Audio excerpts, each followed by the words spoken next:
Hi ಸ್ನೇಹಿತರೆ, ನಮಸ್ಕಾರ. Welcome to my YouTube channel. Gruha Lakshmi ಯೋಜನೆಯ ಫಲಾನುಭವಿಗಳಿಗೆ ಭರ್ಜರಿ ಗುಡ್ ನ್ಯೂಸ್ ನ ತಿಳಿಸ್ಕೊಡ್ತಾ ಇದ್ದೀನಿ. ಇವತ್ತು ಸೋಮವಾರ ಆಗಸ್ಟ್ 24ನೇ ತಾರೀಕು 32ನೇ ಕಂತಿನ ಹಣದ ಜೊತೆಗೆ ಪೆಂಡಿಂಗ್ ಇದ್ದಂತಹ ಹಣನೂ ಕೂಡ ಇವತ್ತು ಬಿಡುಗಡೆ ಆಗ್ತಿರುವಂತದ್ದು. ಹಾಗೆ ಈ ಒಂದು ಹಣವನ್ನು ಯಾರ್ಯಾರು ಪಡಿತಾರೆ, ಯಾರ್ಯಾರು ಪಡೆಯೋದಿಲ್ಲ, ಹಾಗೆ ಇವತ್ತು ಯಾವ ಯಾವ ಜಿಲ್ಲೆಗಳಿಗೆ ಹಣ ಬಿಡುಗಡೆ ಆಗ್ತಿದೆ ಅನ್ನೋದ್ರ ಬಗ್ಗೆ ಸಂಪೂರ್ಣವಾದ ಮಾಹಿತಿನ ತಿಳಿಸ್ಕೊಡ್ತೀನಿ. ಅದಕ್ಕೂ ಮುಂಚೆ ವಿಡಿಯೋ ಒಂದು ಲೈಕ್ ಕೊಟ್ಟು ಇನ್ನು ನಮ್ಮ ಚಾನಲ್ಗೆ ಯಾರು ಸಬ್ಸ್ಕ್ರೈಬ್ ಮಾಡಿಲ್ವೋ ಬೇಗ ಬೇಗ ಸಬ್ಸ್ಕ್ರೈಬ್ ಮಾಡ್ಕೊಳ್ಳಿ. ಇದೇ ತರ ಸಪೋರ್ಟ್ ಮಾಡ್ತಾ ಇರಿ. ಹೌದು, ಗೃಹಲಕ್ಷ್ಮಿ ಯೋಜನೆಯ ಫಲಾನುಭವಿಗಳಿಗೆ ಇವತ್ತು 32ನೇ ಕಂತಿನ ಹಣದ ಜೊತೆಗೆ ಪೆಂಡಿಂಗ್ ಇದ್ದಂತಹ ಹಣನೂ ಕೂಡ ಇವತ್ತು ರಿಲೀಸ್ ಆಗ್ತಿರುವಂತದ್ದು. ಆದಷ್ಟು ಅಕೌಂಟ್ ಗಳನ್ನ ಇವತ್ತು ಚೆಕ್ ಮಾಡ್ತಾ ಇರಿ. ಯಾವ ಟೈಮ್ ಅಲ್ಲಾದ್ರೂ ನಿಮ್ಮ ಖಾತೆಗಳಿಗೆ ಹಣ ಬರಬಹುದು. ಇವತ್ತು ಯಾವ ಯಾವ ಜಿಲ್ಲೆಗಳಿಗೆ 32ನೇ ಕಂತಿನ ಹಣದ ಜೊತೆಗೆ ಪೆಂಡಿಂಗ್ ಇದ್ದಂತಹ ಹಣನೂ ಕೂಡ ರಿಲೀಸ್ ಆಗ್ತಿದೆ ಅಂತ ನೋಡೋದಾದ್ರೆ, ಮೊದಲನೇದಾಗಿ ಬಳ್ಳಾರಿ, ಧಾರವಾಡ, ಗದಗ, ಉಡುಪಿ, ಮಂಡ್ಯ, ಮೈಸೂರು, ದಾವಣಗೆರೆ, ಚಿತ್ರದುರ್ಗ, ಚಿಕ್ಕಬಳ್ಳಾಪುರ, ಚಿಕ್ಕಮಗಳೂರು, ಕೊಡಗು, ಬೆಂಗಳೂರು ನಗರ, ಬೆಂಗಳೂರು ಗ್ರಾಮಾಂತರ, ಬೆಳಗಾವಿ, ಬಾಗಲಕೋಟೆ, ಹಾಗೆ ಕೊನೆಯದಾಗಿ ಶಿವಮೊಗ್ಗ ಅಂತ ಹೇಳಿದ್ದಾರೆ. ಈ ಇಷ್ಟು ಜಿಲ್ಲೆಗಳಿಗೆ ಇವತ್ತು ಪೆಂಡಿಂಗ್ ಇದ್ದಂತಹ ಹಣದ ಜೊತೆಗೆ 32ನೇ ಕಂತಿನ ಹಣನೂ ಕೂಡ ಬಿಡುಗಡೆ ಆಗ್ತಿರುವಂತದ್ದು. ಕೆಲವೊಬ್ಬರಿಗೆ 6,000 ಬಿಡುಗಡೆ ಆಗುತ್ತೆ ಅಂತ ಅಂದ್ರೆ 3 ಕಂತಿನ ಹಣ ಆಗಿರ್ಬೋದು. ಇನ್ನು ಕೆಲವೊಬ್ಬರಿಗೆ 2 ಕಂತಿನ ಹಣ 4,000 ಆಗಿರ್ಬೋದು. ಇನ್ನು ಕೆಲವರಿಗೆ 1 ಕಂತಿನ ಹಣ ಅಂದ್ರೆ 2,000 ಆಗಿರ್ಬೋದು. ಇವತ್ತು ಪೆಂಡಿಂಗ್ ಇದ್ದಂತಹ ಖಾತೆಗಳಿಗೆ ಜಮಾ ಆಗ್ತಿರುವಂತದ್ದು. ಯಾವ ಟೈಮಲ್ಲಿ ಅದು ನಿಮ್ಮ ಖಾತೆಗಳಿಗೆ ಬರಬಹುದು.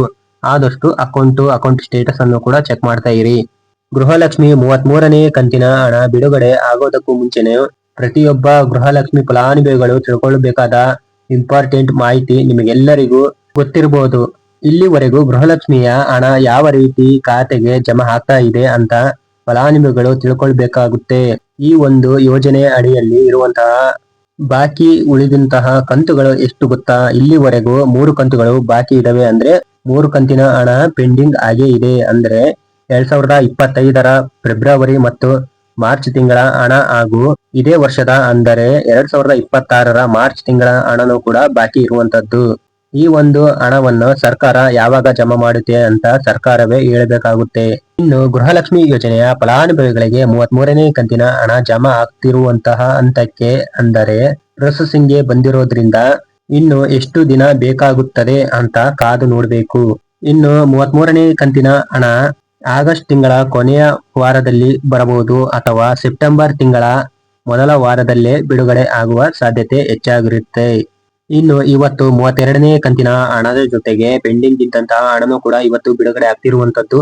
ಹಾಗೆ ಯಾರ್ಯಾರು GST ಮತ್ತೆ ಇನ್ಕಮ್ ಟ್ಯಾಕ್ಸ್ ನ ಕಟ್ತಿದ್ರು ಅಂತವರಿಗೆ ಈ ಒಂದು ಹಣವನ್ನು ಕೊಡೋದನ್ನ ನಿಲ್ಲಿಸಿದ್ದಾರೆ. ಹಾಗೆ ಇನ್ನು ಗೃಹಲಕ್ಷ್ಮಿ ಯೋಜನೆಯ ಫಲಾನುಭವಿಗಳು ಯಾರಾದ್ರೂ ಮರಣ ಹೊಂದಿದ್ರೆ ಅಂತವರ ಲಿಸ್ಟ್ ಅನ್ನು ಇದರಿಂದ ತೆಗೆದುಹಾಕಿದ್ದಾರೆ. ಹಾಗೆ ಮತ್ತೆ ಕರ್ನಾಟಕದವರನ್ನು ಬಿಟ್ಟು ಬೇರೆ ಹೊರ ರಾಜ್ಯದವರು ಬಂದು ಸಹ ಈ ಒಂದು ಯೋಜನೆಯ ಲಾಭವನ್ನು ಪಡಿತಿರುವಂತದ್ದು. ಇಂಥವರನ್ನು ಕಂಡುಹಿಡಿದು ಇಂಥವರ ಲಿಸ್ಟ್ ಅನ್ನು ಕೂಡ ತೆಗೆದುಹಾಕಲಾಗಿದೆ. ಇನ್ನು ಗೃಹಲಕ್ಷ್ಮಿ ಯೋಜನೆಯ ಫಲಾನುಭವಿಗಳು ಯಾರು ಅರ್ಹತೆಯನ್ನು ಹೊಂದಿರ್ತಾರೋ ಅಂತವರ ಖಾತೆಗಳಿಗೆ ಮಾತ್ರ ಸರಿಯಾದ ರೀತಿಯಲ್ಲಿ ಹಣವನ್ನು ಜಮಾ ಮಾಡಿರುವಂತದ್ದು ಸರ್ಕಾರ. ಇದಾಗಿತ್ತು ಇವತ್ತಿನ ಅಪ್ಡೇಟ್ ನ್ಯೂಸ್. ವಿಡಿಯೋ ಇಷ್ಟ ಆದ್ರೆ ಲೈಕ್ ಮಾಡಿ. ಇನ್ನು ನಮ್ಮ ಚಾನೆಲ್ಗೆ ಯಾರು ಸಬ್ಸ್ಕ್ರೈಬ್ ಮಾಡಿಲ್ವೋ ಬೇಗ ಬೇಗ ಸಬ್ಸ್ಕ್ರೈಬ್ ಮಾಡ್ಕೊಳ್ಳಿ. ಇದೇ ತರ ಸಪೋರ್ಟ್ ಮಾಡ್ತಾ ಇರಿ.